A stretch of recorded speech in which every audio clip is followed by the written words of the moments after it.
¿Cuántas promesas te han hecho que no se han cumplido? Yo no te prometo un gran sueldo. Te prometo un trabajo fijo. No te prometo que siempre sea como el primer día. Te prometo que nunca te faltarán las fuerzas. No te prometo que todos tus compañeros resistan. Te prometo que se puede llegar hasta el final. No te prometo personas importantes. Te prometo personas que no saben cuánto valen. No te prometo que vayan a hacer caso de lo que digas. Te prometo que querrás repetirlo una y otra vez. No te prometo la comprensión de los que te rodean. Te prometo que sabrás que has hecho lo correcto. No te prometo que te vayan a pedir ayuda. Te prometo que te necesitarán. No te prometo una decisión fácil. Te prometo que nunca te arrepentirás. No te prometo un trabajo perfecto. Te prometo formar parte de un proyecto inolvidable. No te prometo que siempre vayas a obtener resultados. Te prometo que tu trabajo dará mucho fruto. No te prometo que vayas a tener grandes lujos. Te prometo que tu riqueza será eterna. No te prometo que siempre vayas a poder ser valiente. Te prometo que tu amor será más fuerte que el mío. No te prometo que puedas acabar con el dolor, el sufrimiento y la injusticia. Te prometo que estés donde estés, llevarás esperanza. No te prometo el reconocimiento del mundo. Te prometo una palabra eficaz. No te prometo seguridades humanas. Te prometo la certeza de que has sido elegido. Y te prometo que alimentarás al mundo.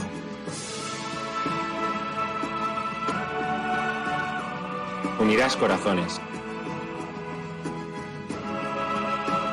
Acompañarás a los que sufren. Confirmarás a los que quieren ser fuertes. Experimentarás con ellos la verdadera alegría.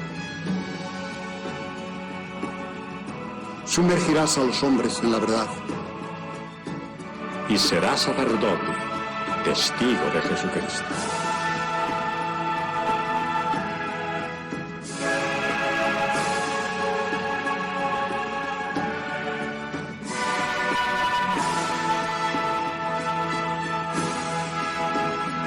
No te prometo una vida de aventuras. Te prometo una vida apasionante.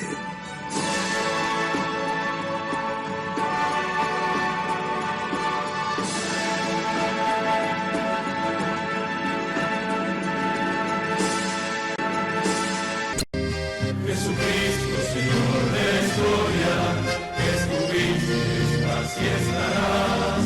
Sos presencia, esperanza y memoria. Sos el Dios de la vida hecho paz. Sos el mismo Jesús que estuviste junto al lago de Genesaret, y ante el hambre del pueblo exigiste, denle ustedes por Dios de comer. Quédate con nosotros, Jesús, que da miedo tanta oscuridad. No es posible morirse de hambre en la patria bendita del pan. Quédate con nosotros, Señor, que hace falta un nuevo Emaús. La propuesta será compartir como vos y en tu nombre, Jesús. Primitivo ritual de pastores, que fue luego banquete pascual, homenaje de nuestros mayores al Dios vivo de su libertad. Cena santa, signo y profecía, memorial de Jesús servidor, nueva alianza de la Eucaristía, que es misterio de fe y comunión. Quédate con nosotros, Jesús, que da miedo tanta oscuridad. No es posible morirse de hambre en la patria bendita del pan. Quédate con nosotros, Señor, que hace falta un nuevo Emaús. La propuesta será compartir como vos y en tu nombre, Jesús, Jesús.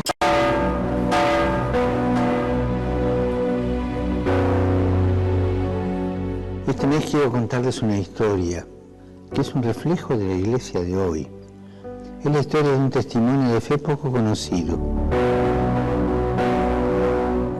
Visitando un campo de refugiados en Lesbos, un hombre me dijo: Padre, yo soy musulmán,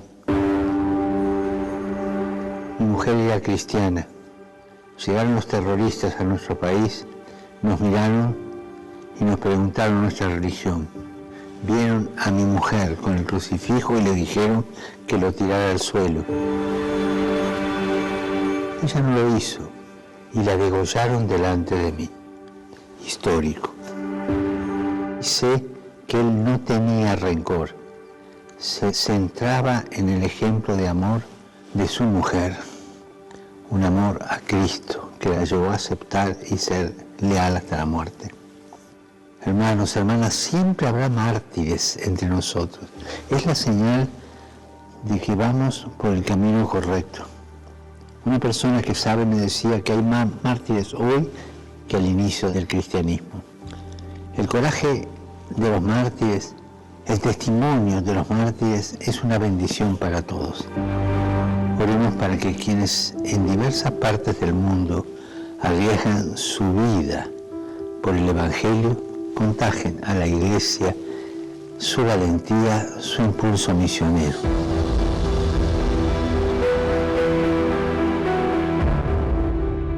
Y abiertos a la gracia del martirio.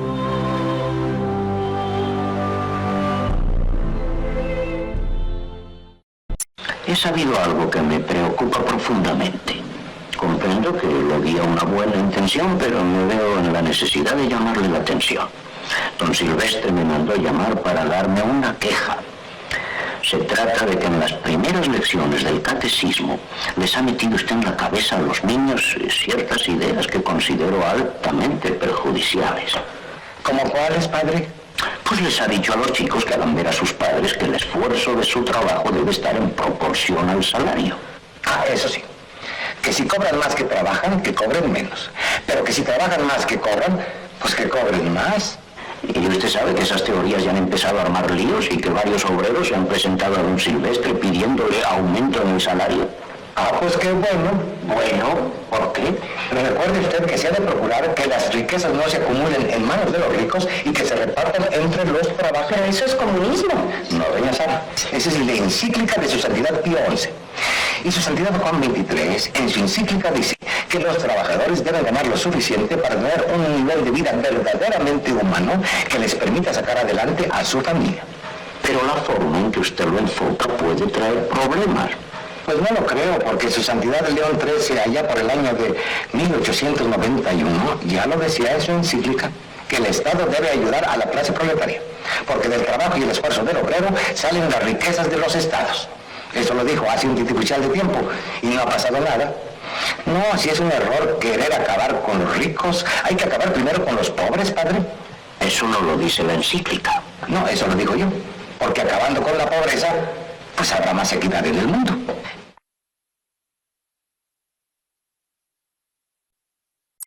Esto fue escrito en el año 1957. Y si te quedan amigas o amigos con quien todavía podés hablar de política y de sociedad, recordales esto escrito hace tiempo, pero parece que hubiese sido ayer. Al dólar lo suben ellos. De esa manera se devalúa el salario. Una de las formas de disciplinar a los trabajadores que históricamente ha adoptado cierta oligarquía. Los tarifazos los programan ellos, una forma de transferir recursos del bolsillo del pueblo hacia el poder dominante.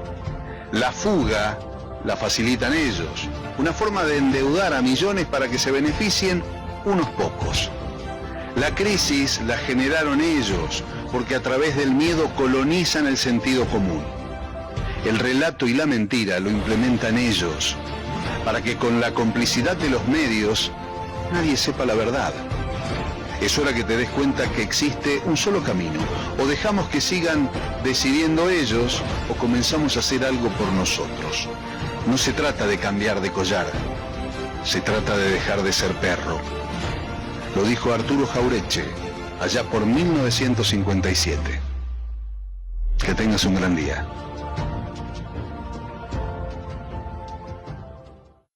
El peor analfabeto es el analfabeto político. No oye, no habla, no participa de los acontecimientos políticos. No sabe que el costo de la vida, el precio del poroto, del pan, de la harina, del vestido, del zapato y de los remedios dependen de decisiones políticas. El analfabeto político es tan burro que se enorgullece y ensancha el pecho diciendo que odia la política. No sabe que de su ignorancia política nace la prostituta, el menor abandonado y el peor de todos los bandidos, que es el político corrupto, mequetrefe y lacayo de las empresas nacionales y multinacionales. Hola, soy Facundo Rosas, estoy acá en defensa de la educación pública porque es un legado del peronismo y es una política que hizo grande a la patria y le permitió a muchos hijos de trabajadores poder ascender socialmente y poder formarse para aportar a este gran país. Yo me llamo Alfonsina Ramírez, yo estudio en la Universidad Católica de Salta, pero obviamente que yo defiendo el hecho de que todos tienen que acceder a la educación, no solamente los que tienen la capacidad económica para poder pagar una cuota, y más el hecho de que ahora, como estamos atravesando una situación económica muy difícil, creo que hoy más que nunca hay que defender la educación pública.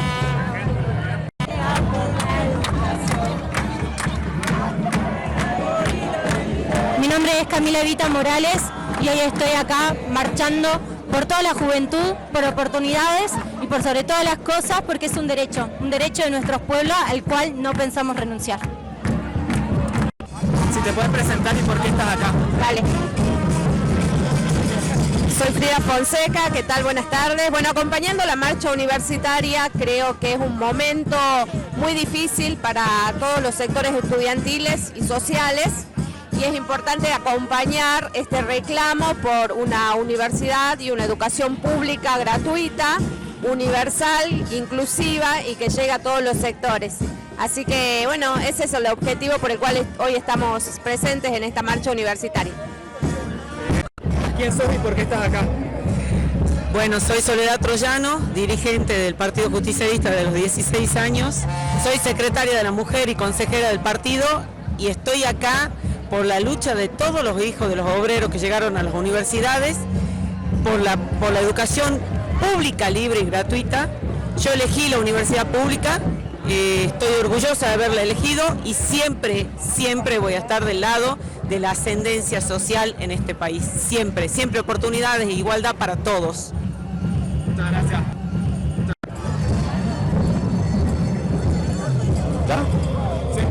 Buenas, yo soy Uriel Borda, soy estudiante de la Facultad de Naturales y también soy profesor de la facultad. Estoy acá en representación de los estudiantes y de los profesores pidiendo por la universidad pública gratuita y de calidad para todos. Hola, ¿cómo andas? Soy Martín Arancibia, soy hijo, ¿por qué estoy acá? Porque soy hijo de la universidad. Aprendí gracias a los apuntes y a las fotocopias que se vendían dentro de los centros de estudiantes en la universidad pública. Fui y seré siempre la universidad pública, Facu, no hay de otra manera. No puedo no estar acá. Bien. ¿Por qué es importante? ¿Por qué es importante? Porque la misma oportunidad que tuve yo la tienen que tener todos los demás. Mis hijos, mis nietos, todos. Así como yo pude hacerla, quiero que ellos también. Así que nada, es importantísimo que estemos acá.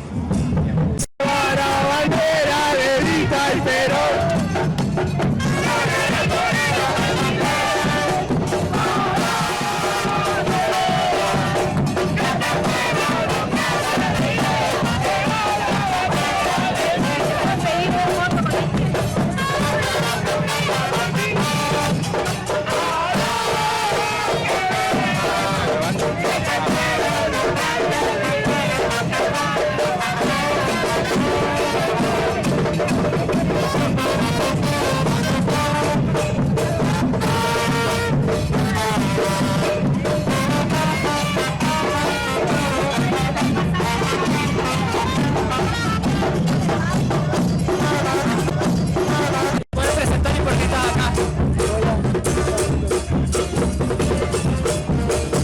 Presentate y por qué estás acá.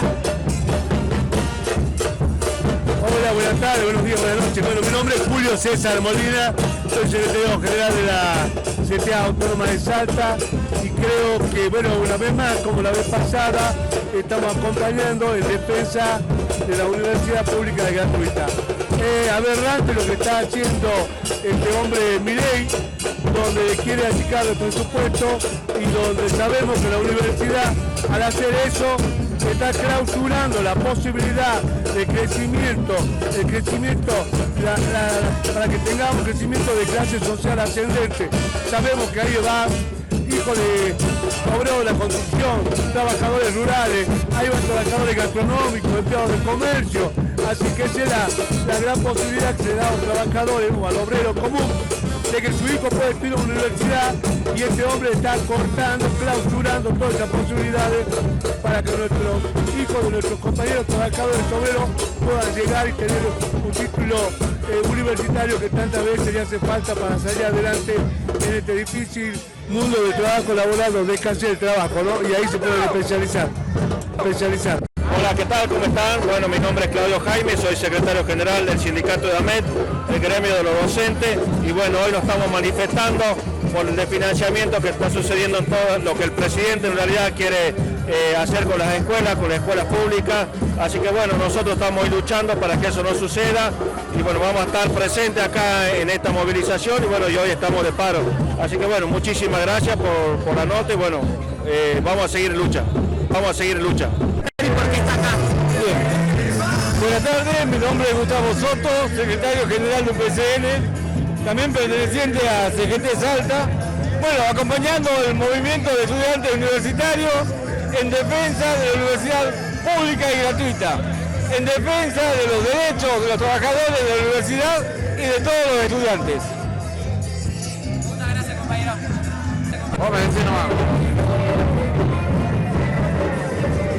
Bueno, buenas tardes, sí, mi nombre es Gómez José, subsecretario general del Sindicato de Comercio.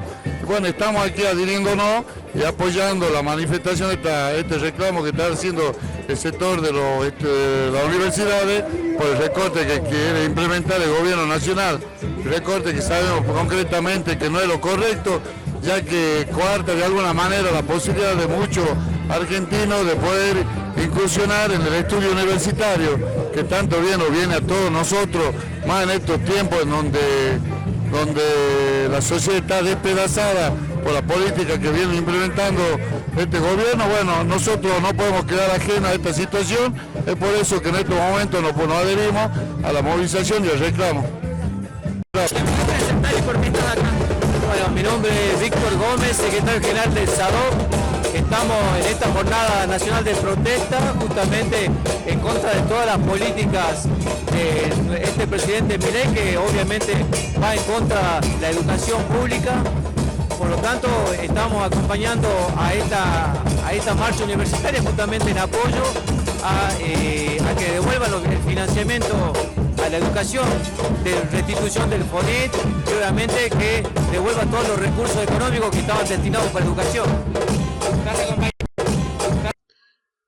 Seguramente, si alguien nos preguntara cómo se define un argentino, nos costaría. Y nos costaría porque somos de una personalidad muy particular, donde habitando la séptima geografía de la Tierra, es decir, que sobra espacio y faltan habitantes, nos amontonamos en las metrópolis y en las ciudades. Somos tan especiales y tan raros que tenemos una unidad de concepción para la unidad de acción ante un triunfo deportivo. Y entonces las multitudes salen, aún en el 78, cuando sabía parte, no todos, de lo que estaba pasando en la Argentina oculta, en esa Argentina donde se mataba y se desaparecía gente, se salió a festejar un título de la Copa del Mundo.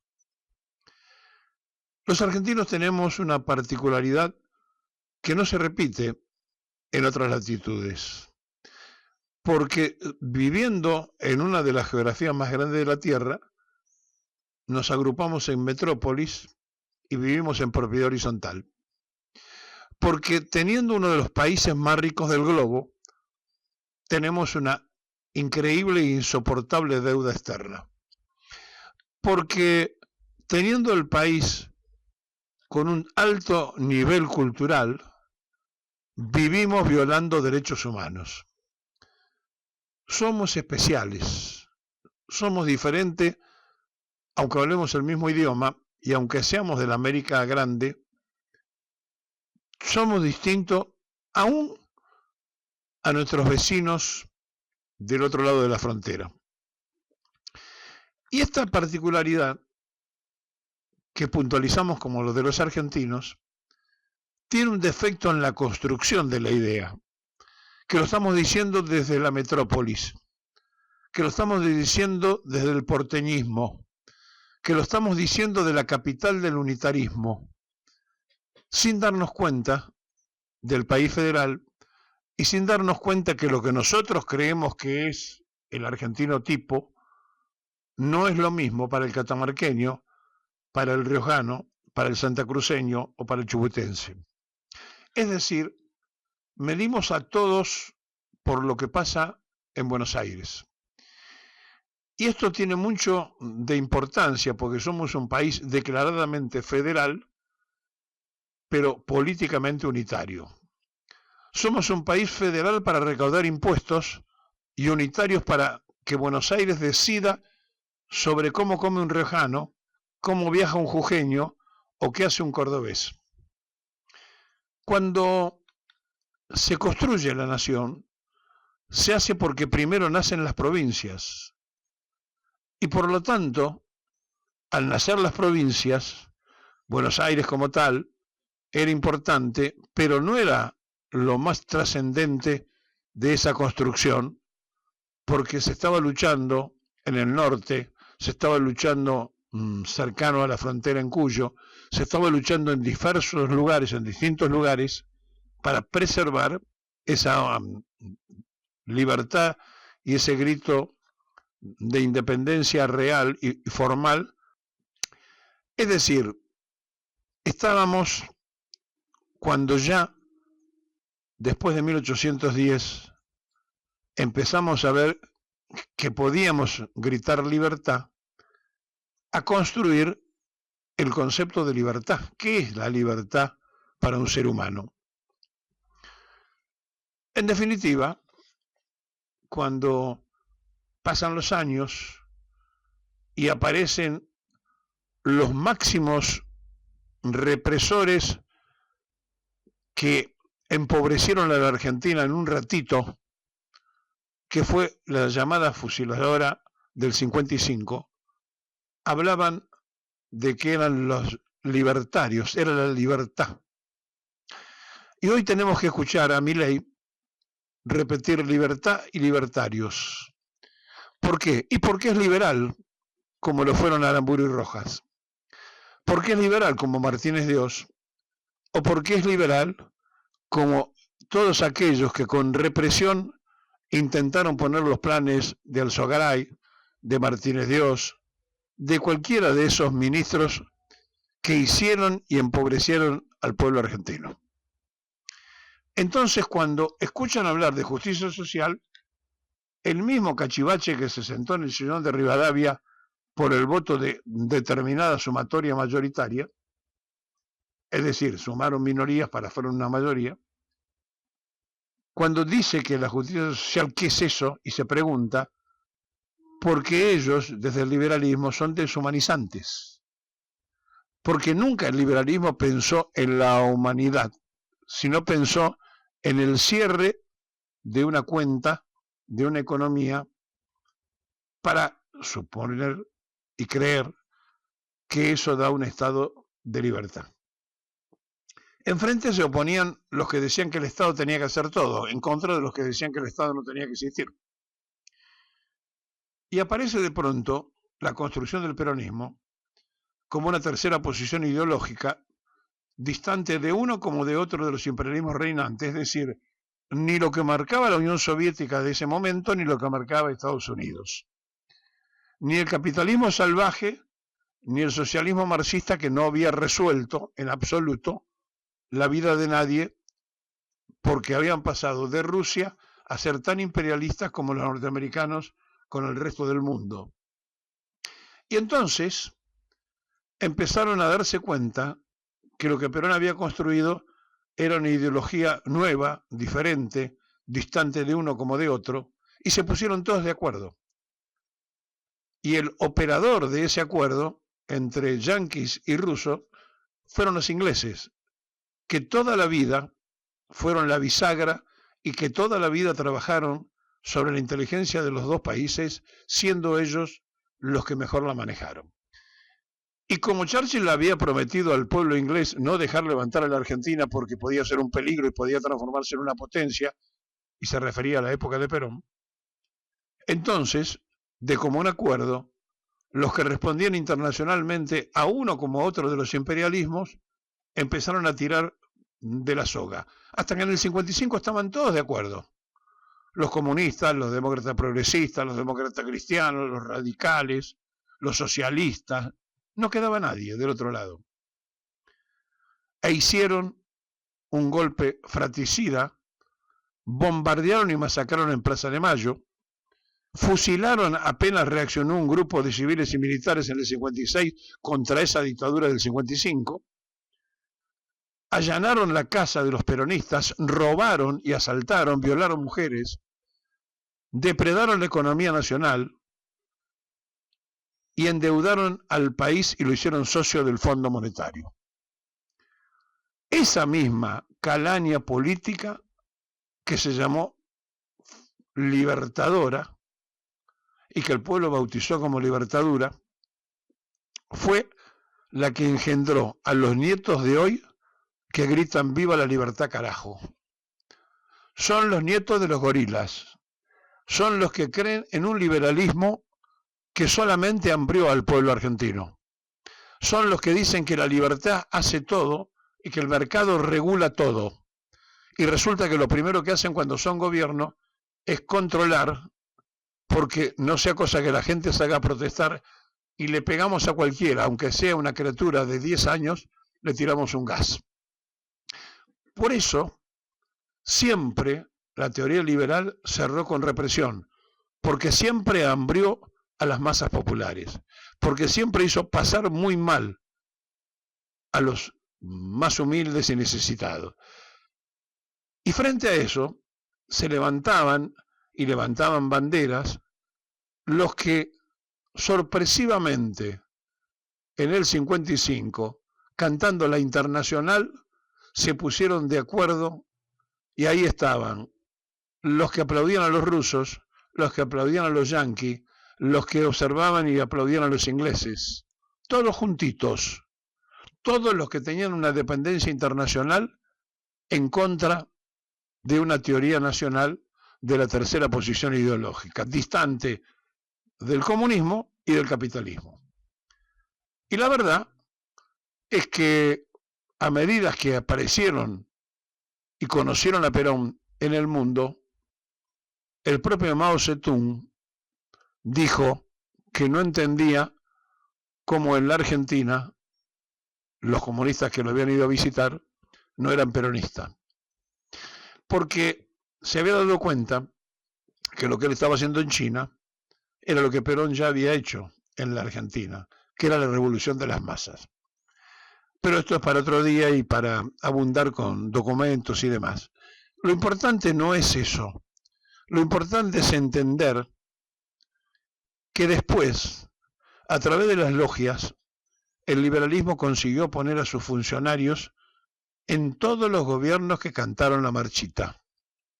Y aquí viene la gran pregunta. ¿De verdad teníamos el gobierno y el poder o solamente el gobierno? Y da la sensación que el poder no se tuvo nunca, salvo un ratito de Perón, que ejerció el poder porque había, desde el mismo 4 de junio del 43, cuando un grupo de coroneles a un golpe de Estado, el segundo del país, lo transformó en revolución, había un concepto revolucionario que apoyó la mayoría del pueblo argentino. Y el peronismo se olvidó que es un movimiento revolucionario. El peronismo pasó a la era liberal transformándose en una partidocracia más, como lo son los radicales, los socialistas o los que andan dando vuelta buscando el voto ciudadano. Y la verdad es que Perón fundó un movimiento revolucionario. Y ese movimiento revolucionario llegó para cambiar un sistema, no para compartir las ideas liberales en el sistema, sino para combatirlas, porque fueron las que habían empobrecido al pueblo, fueron los que hicieron la Semana Trágica cuando el peronismo no existía, fueron los que provocaron y produjeron la caída de Irigoyen, fueron los que produjeron la caída de Perón. Bueno, ese poder se legalizó, logró un objetivo electoral y empezó a encontrar quien los representara. Alguna vez fue la UCD, otra vez el Cívico Independiente, después apareció el PRO. Siempre hubo algo que representó esa idea liberal. Sin embargo, cada vez que el peronismo quería participar, lo proscribían. Ganaba una elección y le decían a Framini, no puede asumir. ¿Por qué? Porque ganaron ustedes. Nosotros queríamos que iban a ganar los otros.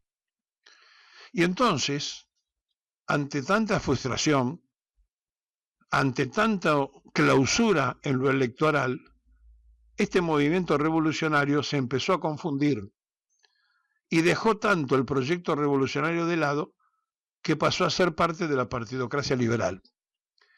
Y hoy se discuten candidaturas de senadores, diputados, concejales, intendentes, gobernadores, pero no discutimos la construcción de la conducción del movimiento revolucionario.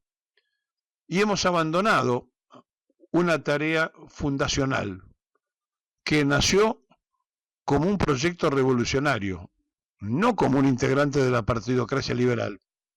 Y por lo tanto, hay que repreguntarse un montón de cosas y hay que entender de qué forma fuimos copados y deformados y por eso aparecieron los candidatos que aparecieron. ¿O ustedes creen que si Perón hubiera estado vivo y hubiera podido opinar, hubiera aceptado la candidatura de Scioli o de Alberto Fernández? ¿En serio piensan que sí? No piensan eso. Entonces, estamos frente a una realidad que es el no haber querido asumir el rol protagónico que la historia le había dado a través de ese legado que dejó Perón. De nosotros depende hacer lo que Evita dijo, de que donde hay una necesidad hay que estar y socorrerla, o hacer lo que dice Milei, que el mercado regula todo. Y si el mercado no lo regula, que los viejos se mueran de hambre, total son viejos meados, no le importa a mucha gente. Por eso, cuando los universitarios salen a marchar y a protestar, que está bien, que estamos de acuerdo que se defienda la universidad pública, nos acordamos que los universitarios salieron en el 55 a embanderar todo, porque nunca la universidad terminó de reconocer el paso gigante que se había dado. Y lo triste es que Perón le abrió las puertas a los hijos de los obreros para que puedan ser universitarios. Sin embargo, los centros de estudiantes estaban conducidos por comunistas, socialistas, por antiperonistas, por conservadores, por cualquiera menos por los peronistas. No había un activismo universitario. Bueno, todo esto se nota también porque las profesiones que surgen de las capacidades individuales de los profesionales hablan del individualismo y no de la sociedad colectiva. ¿Saben quiénes son los que son colectivistas? Los sufrientes. ¿Saben quiénes son los que hablan de una comunidad organizada? Los obreros, los trabajadores. ¿Y saben por qué? Porque son masivamente explotados y porque necesitan las reivindicaciones. Y cuando llega un gobierno que le da reivindicaciones, se acostumbran y después no las defienden. Y entonces, en nombre de lo que falsamente dicen representar, porque no son lo que dicen, se ponen el traje de peronista porque le queda bien y porque tiene votos. Llegó el tiempo y el momento de la construcción de la nueva dirigencia. Necesitan los jóvenes argentinos beber en las fuentes de nuestra historia y necesitan que los abuelos, los que hicieron el 17 de octubre, si es que queda alguno, y si no, los hijos de lo que hicieron el 17 de octubre, o los nietos de lo que hicieron el 17 de octubre, empiecen a funcionar con su propia experiencia para hacer una nueva Argentina. Eso sí, no que grite la libertad carajo, sino que sea justa, libre y soberana. Y soberana. Para una cuestión de privilegio, a continuación el diputado Leiva. Diputado, adelante. Gracias, presidente. Mi cuestión de privilegio es para la canciller Mondino y el presidente de la Nación. Pero antes, presidente, permítame solidarizarme con la diputada Agustina Propato, que la verdad que yo esperé que los diputados que estuvieron ese día junto a la embajadora británica tuvieran algunas palabras para con Agustina, que su único pecado fue tener una remera con el mapa de Malvinas en su remera. Y la verdad que merece no solamente la solidaridad de quien le habla, sino debiera merecer el acompañamiento de todo este cuerpo.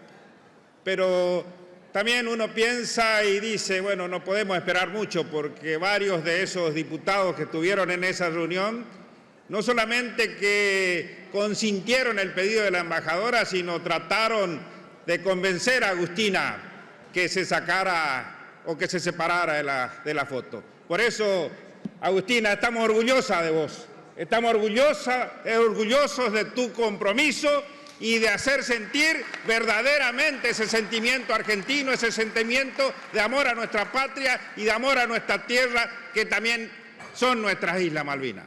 Por otra parte, presidente, quiero sumarme a la denuncia que hizo el CECIM La Plata ante la jueza Servinia de Cubría, referido a este nuevo acuerdo de entrega de nuestra soberanía sobre Malvinas. Volvimos a las relaciones carnales, volvimos al pacto Foradori-Duncan y ahora tenemos este nuevo pacto de entrega, de sumisión, de verdaderamente falta de respeto, no solamente a los argentinos en general, sino de manera especial, presidente, aquellos que dieron la vida por nuestra patria, aquellos que se jugaron y que son los verdaderos héroes, que nos recuerdan permanentemente que debemos honrarla y que debemos defender nuestra soberanía sobre ese pedazo de territorio. Pero también pienso y digo, presidente, no se puede esperar mucho de Milei ni de Mondino, ni se puede esperar mucho de varios de los diputados y diputadas que alegremente fueron catalogados de héroes por el presidente de la Nación. Héroes son los verdaderos patriotas, como San Martín, como Belgrano, mis camaradas que dieron su vida.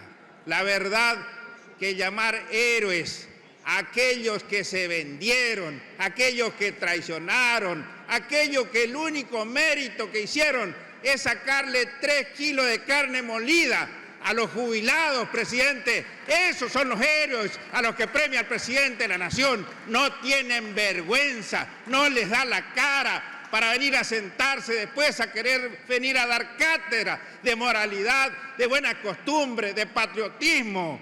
Por eso, presidente, es muy importante que los argentinos, las argentinas, sepan que acá hay un proceso de un gobierno que verdaderamente todos los días hace lo imposible para que a los argentinos les vaya cada vez peor. Y yo también escuché hoy en este debate celebrar y festejar la boleta única. ¿Usted cree, presidente, que a los argentinos les preocupa la boleta única? ¿Sabe qué es la única boleta que le preocupa al argentino? Es la boleta de luz, es la boleta del agua, es la boleta que son impagables a lo largo y a lo ancho de nuestro país, producto de este gobierno, que lo único que hace es desacreditarnos todos los días y hacer que todos los argentinos, todos los días, veamos cómo nos sumimos más en la miseria. ¿Sabe qué le preocupa, presidente, a los argentinos y argentinas? Le preocupa nuestras universidades. Por eso mañana, sin ninguna duda, vamos a estar para acompañar a cada una de nuestras universidades para decirle que más allá de la entrega que están haciendo ustedes, hay un puñado de hombres y mujeres que está dispuesto a acompañarlos y lo vamos a hacer como lo hicimos siempre, defendiendo la educación pública, defendiendo a nuestra universidad pública, gratuita y de calidad, porque ahí es donde se forja verdaderamente la patria, ahí es donde verdaderamente se debe invertir, inversión que para ustedes no existe, porque para ustedes, presidente, lo único que existe es especulación. ¿A quién se le ocurre que Caputo... Déjeme, presidente. Y si lo estoy dejando, diputado, bueno, se terminó el tiempo. Bueno, vaya finalizando. Déjeme, porque si no usted me obliga después en las votaciones a terminar. Yo no lo obligo, es el tiempo que lo obliga, diputado, como los obliga a todos. Vaya finalizando, por favor, que se ha excedido en el tiempo. Déjeme, presidente, un minuto más. ¿A quién se le ocurre? ¿A quién se le ocurre que Caputo va a estar preocupado por los jubilados? Que Caputo va a estar preocupado por la educación pública. Es el mismo que nos endeudó en 50.000 millones de dólares. Ese es el héroe, ese es el patriota al que enaltece el presidente de la nación. Nuestros héroes, presidente, son nuestros muertos en Malvinas. Nuestros héroes son los hombres y mujeres que todos los días se levantan a hacer patria. Son los hombres y mujeres que sin ninguna duda nos dan fuerza para seguir luchando, y no tengo la menor duda que vamos a volver para poner de pie nuestro país, ese país que ustedes están entregando, ese país que se merece lo mejor y que nosotros sin ninguna duda vamos a levantarlo nuevamente. Y como ustedes todas las veces terminan como con ese verso de la libertad. ¿Sabe qué, presidente? Hoy yo en este recinto, más que nunca, grito como peronista: ¡viva Perón! Es el hombre que puso de pie a nuestra Argentina, es al que nos debemos. Viven cada uno de los argentinos que luchan y esperan un país mejor. Gracias, presidente. Gracias, diputado. Diputada Propato, tiene la palabra. Muchas gracias, señor presidente. Quiero formular una moción de apartamiento del reglamento para considerar un asunto urgente y trascendental y profundamente caro para el interés nacional. El objeto es una moción de preferencia. En términos concretos y terrenales, es para proponer que para la próxima sesión se trate el proyecto 5659, un proyecto de resolución que propone citar a la canciller Diana Mondino. No corresponde una moción de preferencia, diputado. Eso para sesiones de tabla nomás. Es un apartamiento de reglamento. Eso sí. Exactamente, cuyo objeto es una moción de preferencia para darle... No puede ser, diputado. Es un apartamento de reglamento. Bueno, un apartamento. Como usted quiera, es un apartamento de reglamento. Una moción de preferencia para sesiones de tabla, nada más. Bien. Es para citar a la canciller Diana Mondino. ¿Es un apartamento de reglamento? Sí, un apartamento de reglamento. Ok, es un apartamento de reglamento entonces. Para citar a la canciller Diana Mondino, para poder venir a brindar explicaciones respecto de lo que conocimos todos los argentinos esta semana, que se tituló Acuerdo o Comunicado de Prensa 470 del 24, que contiene un acuerdo entre la Cancillería Argentina y la Cancillería del Reino Unido de Gran Bretaña, y que realmente desconocemos cuáles son los términos y los alcances. Ha conmocionado a todo el país este acuerdo, que se dio a conocer a partir incluso del pronunciamiento de la propia vicepresidenta de La Libertad Avanza, que cuestionó la legalidad del contenido de este acuerdo y cuestionó también si realmente los términos favorecen a la Argentina o son muy contrarios al interés nacional. Además, considerando que este acuerdo claramente es violatorio del artículo 75 de nuestra Constitución Nacional, porque no ha pasado por este Congreso de la Nación y claramente es un acuerdo, un tratado o un memorándum de entendimiento. Al mismo tiempo, es violatorio de la cláusula transitoria primera, esa cláusula que también, de alguna manera, algunos entendimos que la violó el propio presidente de la Nación en la Asamblea General de Naciones Unidas, renunciando por primera vez un presidente a hacer la reivindicación sobre nuestra soberanía, sobre nuestras Islas Malvinas. quiero decir a todos los diputados acá presentes que sobre este acuerdo, sobre este comunicado de prensa, pesa una denuncia penal que cuestiona estos aspectos, cuestiona los aspectos acordados en materia de pesca, cuestiona los aspectos acordados en materia de conectividad, en relación a que este acuerdo restablece vuelos, este vuelo famoso de las Malvinas a San Pablo, que prevé una escala en la provincia de Córdoba, que prevé la utilización de aviones de gran porte y por lo tanto hizo suponer a muchos argentinos, incluyendo, insisto, a la vicepresidenta Villarruel, que este acuerdo puede implicar realmente un riesgo que comprometa a la cuestión de nuestra soberanía, porque aparentemente sería que la Argentina se prestaría a dar apoyo continental logístico a nuestros ocupadores en nuestras Islas Malvinas. Quiero decir que este proyecto de resolución, señor presidente de la Cámara, se ve que no está muy interesado por nuestras Islas Malvinas. Me parece un tema muy caro para el sentimiento Le pido, nacional. por favor, que no me falte el respeto, diputado. No, digo porque hay mucho bullicio en este recinto y realmente quiero convocar a todos a pensar en la importancia de este tema. Porque hay muchísimos argentinos que están esperando una respuesta. Hay mucha incertidumbre alrededor de este pacto. Hemos vivido en el año 2018 también la vergüenza de un pacto firmado por la República Argentina, ese pacto que lamentablemente quedó como una triste anécdota en las memorias del canciller Duncan, en donde la Argentina hizo un papelón histórico que mismo relató un británico para aquellos que tienen tanta admiración por la cultura británica. Este pacto reedita y retoma muchas de esas condiciones. Insisto, hay mucha oscuridad, hay mucha opacidad sobre las condiciones de este pacto. Entiendo que la Argentina, y acá se dijo en muchas oportunidades, está sumergida en un caos económico, social, laboral, para nuestros jubilados, para nuestros educadores. Ahora, estos trazos gruesos nacionales no pueden pasar por alto. El tema Malvinas no admite diferencias, ni partidarias, ni ideológicas. Después todos nos rasgamos las vestiduras el 2 de abril y vamos y nos juntamos con nuestros veteranos de guerra. Hay que ser realmente sensato con el pueblo argentino y es por eso que pido una votación nominal y espero que realmente podamos entre todos los diputados de la Nación, solamente haciendo honor a la jura constitucional, porque muchos acá eligieron distintas juras, pero todos juramos sobre la Constitución Nacional. Y la Constitución Nacional en su cláusula primera establece que nuestra causa Malvinas es irrenunciable. Insisto, se terminó lo ha el dicho tiempo, diputada. Un segundo más. Ya se ha cumplido un segundo, el tiempo. por favor. Un segundo, diputada. por favor. La vicepresidenta Villarruel ha dicho que en nombre de un programa humanitario se está enmascarando una entrega y una cesión de nuestra soberanía nacional.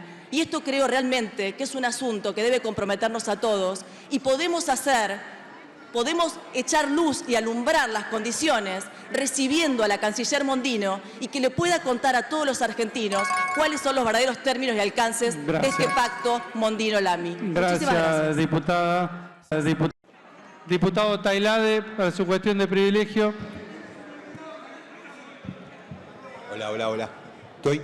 Gracias, presidente. Bueno, quiero hacer esta cuestión de privilegio en los términos del 127 del reglamento contra el presidente de la Nación, Javier Milei. Me agravia, presidente, en mi doble carácter de diputado y de consejero de la magistratura, unas manifestaciones públicas del presidente profundamente antidemocráticas, profundamente antirrepublicanas, que a través de mensajes intimidatorios ostensiblemente violó la división de poderes. Ese es el sentido de esta cuestión de privilegio. Resulta que el sábado pasado, en un acto del partido de gobierno, se vio, presidente, una escena propia de la Italia del periodo 1922-1943. El presidente de la Nación en un escenario bajaba la consigna Dios, patria y familia.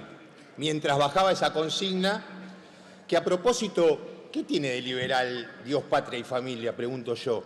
¿Sabrá el presidente que esta era la síntesis que buscaba Mussolini de la visión fascista? ¿O por ahí no sabe que también las tropas nazis usaban esa consigna en las hebillas de sus uniformes? Concretamente decían Gott Med uns, Dios está con nosotros. Bueno, ese era el escenario, mientras Milei bajaba la línea de Dios, Patria y Familia, 5.000 personas que lo escuchaban y que casi llenaban el anfiteatro de Parque Lezama, le pedían, y a las que vamos a llamar ahora generosamente las masas, le pedían a su líder el encarcelamiento de la principal dirigente política opositora, o mejor dicho, el encarcelamiento de la principal dirigente política. O sea, pedían cárcel directamente, las masas le pedían al líder la cárcel para Cristina Fernández. ¿Qué hizo el líder? Por supuesto que respondió de inmediato, hizo propio la exigencia de las masas y la potenció, la legitimó esa exigencia y le trasladó el mensaje a los jueces encargados de resolver las apelaciones que presentaron las defensas en la denominada causa Vialidad. Es decir, el presidente apretó a la justicia para que hagan rápido el trabajo que exigían las masas. Bueno, presidente, digamos que una mirada política dice que es lógico que salga a confrontar con Cristina Milei a partir de los escandalosos y desesperantes números de pobreza, indigencia, caída del salario real y jubilaciones, y a partir también de numerosos hechos de corrupción que están apareciendo, informados inclusive hasta por el Papa. Hay que ser corrupto para que te denuncie el Papa, ¿eh? Pero bueno, la mirada política no es lo que me interesa, sino la mirada institucional de un presidente que se jacta de violar la división de poderes.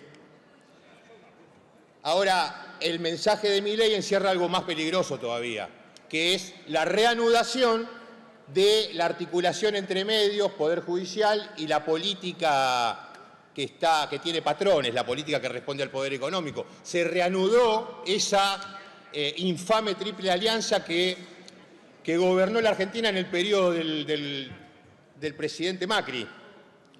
Así que a Milei, presidente, se le acabaron las fantasías libertarias en apenas 9 meses. Ya cayó en el vicio que caen todas las dictaduras, los gobiernos conservadores de derecha o los ultras, digamos. El sueño húmedo de terminar con el peronismo. O sea, presidente, el león está siguiendo los pasos del gato, es decir, está repitiendo de manera exacta los hechos que convirtieron al gobierno de Mauricio Macri en una máquina de espiar, de perseguir, de armar causas y de meter presos dirigentes peronistas. ¿A quién le estaba mandando el mensaje intimidatorio, mafioso, el presidente? Bueno, a los 3 jueces que tienen que resolver la situación de Cristina y de otros imputados en la causa Vialidad. ¿Quiénes son esos 3 jueces? Mariano Borinqui, Gustavo Hornos y Diego Barrotaveña. Ya sabemos todos, los conocemos, sabemos que forman parte de esta articulación entre mafias judiciales, mediáticas, políticas. Pero no es en vano recordar que Borinqui es el juez del pádel.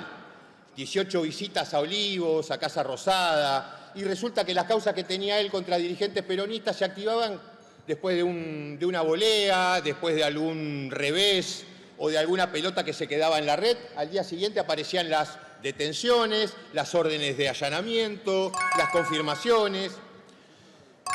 Diego Barrotaveña, recientemente denunciado por sus propios socios, la coalición cívica, la agrupación Será Justicia, que es el alter ego del Colegio de Montevideo, del propio Diario de la Nación, denunciaron en el Consejo de la Magistratura a Barrotaveña porque había sacado el fallo que benefició a Calcaterra por un beneficio económico. Y bueno, y finalmente Hornos también denunciado recientemente por abuso sexual agravado, amenazas, coacción, extorsión por una expareja. Bueno, esos son los muchachos que tienen que resolver la situación de Cristina y a los que se estaba dirigiendo Milei. Y cierro, presidente, con lo más importante de esto, es decir, a la tardecita Milei se manifestaba en estos términos y 2 horas después los jueces cumplieron de manera muy obediente el pedido o el apriete de Milei, porque ya a las 2 horas ya le habían contado todo a Capielo para que pusiera en el diario La Nación que la justicia confirmará la condena a 6 años de prisión para la expresidenta. El tiempo, Termino, presidente, ya termino. Entonces, raudamente respondieron los jueces, y esto muestra las dos cosas que nosotros tenemos que mejorar, me parece, como sistema institucional. Por un lado, un poder judicial absolutamente corrupto y decadente que tenemos que cambiar de raíz, que tenemos que alinearlo con la Constitución Nacional para que deje de ser lo que es ahora un instrumento patético del poder real. Pero lo más importante, presidente, que son prácticas mafiosas en las que está incurriendo el presidente, en las que vienen incurriendo desde hace mucho los medios y el Poder Judicial, que tienen que ser desterradas, que todos tenemos que repudiar, porque la víctima acá no es Cristina Fernández, es todo el sistema político que van a quedar de rehenes de esta mafia. Por eso, presidente, lo que pido es que sea tratada esta cuestión de privilegio y que tratemos de evitar que estas prácticas mafiosas le sigan generando al país daños irreparables al Estado argentino y al pueblo argentino. Gracias, nada más. Gracias, diputado Tailade. Para una cuestión de privilegio, el diputado Emiliano Estrada. Gracias, presidente. Quiero hacer esta cuestión de privilegio contra el gobernador y el gobierno de la provincia de Salta. ¿Por qué? Porque desde hace días y semanas que absolutamente todos, quienes no somos oficialistas, venimos sufriendo unas campañas de noticias falsas, de fake news, de diputado, por favor, diputado, el diputado. Decía que veníamos recibiendo, desde hace semanas venimos recibiendo una campaña de desprestigio en las redes sociales con noticias falsas, no solo quien le habla, diputados también de La Libertad Avanza, el diario El Tribuno, los ex gobernadores, empresarios, empresas, absolutamente todo aquel que tiene una opinión distinta al gobernador de la provincia de Salta recibe ataques permanentes y constantes de difamación. Por eso quiero hacer responsable de cualquier cosa que suceda a quienes somos opositores al gobierno de la provincia de Salta, que obviamente tenemos pruebas de la vinculación de cómo se está llevando adelante estas campañas, quiénes las pagan, portales truchos y demás cuestiones. Ahora, ¿por qué hacen esas campañas negativas contra el diputado que les habla? ¿Saben por qué? Simplemente por pedir información sobre cuánto se gasta en pauta en la provincia de Salta, para saber cómo se hizo la operación de la compra del Canal 10, el canal de televisión, de más de $1 millón, que quisiéramos saber de dónde salió esa plata, por hablar del estado de los hospitales y de las escuelas, por pedir que la plata que va al desprestigio de los opositores vaya a las escuelas, por marcar la complicidad que tiene el gobernador con el ajuste a los jubilados, con el ajuste a la Universidad Nacional de Salta, por animarnos a expresar nuestra preocupación por algo que es muy importante, presidente, que es la proliferación del narcotráfico en la provincia de Salta. La semana pasada fue destituido el intendente de Aguas Blancas, intendente al cual habían acribillado de 17 balazos a su hermano meses atrás. Ahora fue destituido por vínculo con el narcotráfico. 3 jueces también denunciados por el vínculo con el narcotráfico. ¿Y saben qué? Hace mucho tiempo que vengo planteando en esta Cámara que se necesita comprender que lo que pasa en Rosario de Santa Fe pasa porque primero hay un ORAM, porque primero hay una frontera descuidada, porque si no, no puede existir Rosario de Santa Fe si no se entiende lo que pasa. Y por decir esas cosas también recibimos ataques y difamaciones. ¿Y saben qué remarcamos? Que hay patrulleros de la policía de Salta con cocaína que han sido encontrados, que hay camiones de bomberos, que hay ambulancias. Todo eso es lo que venimos diciendo y reclamando, y por eso somos objeto del ataque permanente del gobierno de la provincia. ¿Y saben quién apadrinaba a ese intendente que fue destituido ahora? Una de las listas satélites del gobierno de la provincia el año pasado en las elecciones a gobernador. ¿Y saben quién es el esbirro de ese gobernador? El mismo atorrante que me hizo una denuncia a mí el año pasado, falsa, que terminó en la justicia federal y de la que fui sobreseído. Ese candidato a gobernador llevaba ese intendente vinculado al narcotráfico. Ese candidato a gobernador es el mismo que se dedicó a tejer la bronca de un sector de una economía regional en la provincia de Salta para que 4 diputados nacionales de la provincia de Salta fuéramos declarados personas no gratas por no querer ceder a intereses corporativos. Esa es la realidad de lo que pasa en la provincia de Salta, por más que todos quieran mirar para el costado. Después todos se hacen los distraídos y nadie entiende qué pasó en Rosario. ¿Saben qué pasó en Rosario? Pasó que todos miraron para el costado. Es lo que está pasando en gran parte del norte del país. Por eso le voy a pedir al Gobierno Nacional encarecidamente que cree la unidad ministerial del Ministerio de Seguridad. Necesitamos una base operativa porque hemos visto la proliferación que tiene en todo el sistema político de nuestra provincia. Por eso también quiero hacer mención a algo que dijo el exministro de Seguridad y ex juez de la Corte Suprema de Salta el día de ayer en una radio, donde acusaba vínculos y la falta de investigación del propio procurador de la provincia. Eso lo dijo el exministro de Seguridad del gobierno de la provincia de Salta, no lo dice este diputado nacional.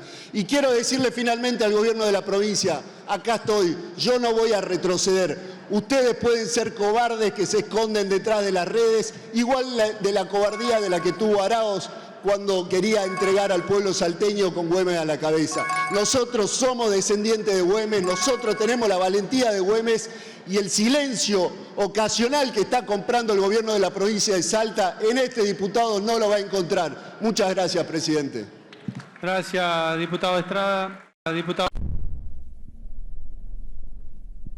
Pueblo que escucha, únete a la lucha. Pueblo que escucha, únete a la lucha. Pueblo que escucha, únete a la lucha. Pueblo que escucha, únete a la lucha. Pueblo que escucha, únete a la lucha. Pueblo que escucha, únete a la lucha. Pueblo que escucha, únete a la lucha. Pueblo unido, nunca vencido. Pueblo unido, nunca vencido. Y luche, luche, luche, no deje de luchar. Y luche, luche, luche, no deje de luchar. Por un canto de obrero, obrero y popular. Y luche, luche, luche, no deje de luchar. Pobre el pobre que no luche. Siempre callado nomás. Le han de robar su guitarra. Nunca más ha de cantar. Y luche, luche, luche, no deje de luchar. Y luche, luche, luche, no deje de luchar. Por un canto de obrero, obrero y popular. Y luche, luche, luche, no deje de luchar. Pueblo que escucha, ¿qué cosas tiene mi pueblo que no las puedo callar? Cualquiera viene y le ofende y él calladito nomás.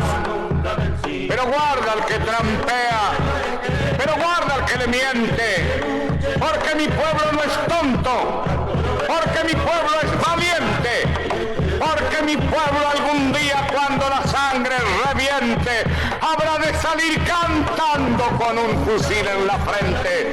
Y entonces no habrá más niños durmiendo bajo los puentes, ni obreros, ni campesinos, siempre apretando los dientes, porque mi pueblo es de machos y nadie me lo desmiente.